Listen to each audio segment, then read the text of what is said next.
बिजली की बढ़ती हुई कीमतें, कारखानों और आम सार्फिन ने बिजली का इस्तेमाल कम कर दिया। सालाना बुनियादों पर बिजली की पैदावार में 17.4% कमी।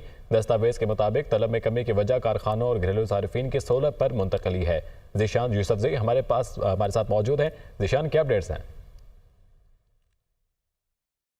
देखिए अली, बिजली की तलब में जो कमी हुई है वो भी अगस्त के गर्म तरीन माह के दौरान हुई और नेपरा ने ये डेटा तलब किया था, जिसके बाद ये जो होशरुबा इंकशाफात ये सामने है कि 17.4% से ज़ायद जो है वो कमी हुई है।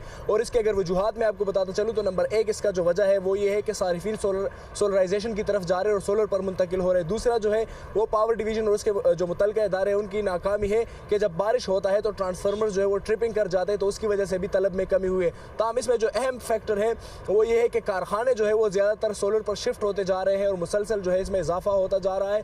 और जो एनटीडीसी हुक्काम है उनसे जब पूछा गया तो उन्होंने एक वजह सोलराइजेशन और दूसरी जो वजह है वो बारिशों को करार दिया। कुछ ज़राए पावर डिवीजन में ये भी बता रहे हैं कि अब तक ये जो बिजली की तलब में और पैदावार में मुसलसल कमी हो रही है, पावर डिवीजन ने ताहाल इस पर कोई ठोस स्टडी नहीं की कि इसके वजूहात क्या है और इसका अगला लाहेअमल क्या तय किया जाए और इसको कैसे जो है बढ़ाया जाए। दूसरी बात यह है कि नेपरा के साथ भी कंसल्ट नहीं किया गया और जो नेपरा हुक्काम है या जो नेपरा मेम्बरान है उनसे जब दुनिया न्यूज़ की इस मुतल्लिक बातचीत होती है कि बिजली के कीमतों को कम कैसे किया जाएगा, तो वो यही बताते हैं कि बिजली की तलब में जब इजाफा होगा तो बिजली की कीमतें अल्टीमेटली जो है कम होगी, क्योंकि जो कैपेसिटी पेमेंट का फैक्टर है वो कम होता दिखाई देगा। लेकिन यहाँ पर बरअक्स मामला होता जा रहा है और जो तलब है उसमें मुसलसल कमी होती जा रही है, जिसका नुकसान ये होता दिखाई दे रहा है। बहुत शुक्रिया आपका।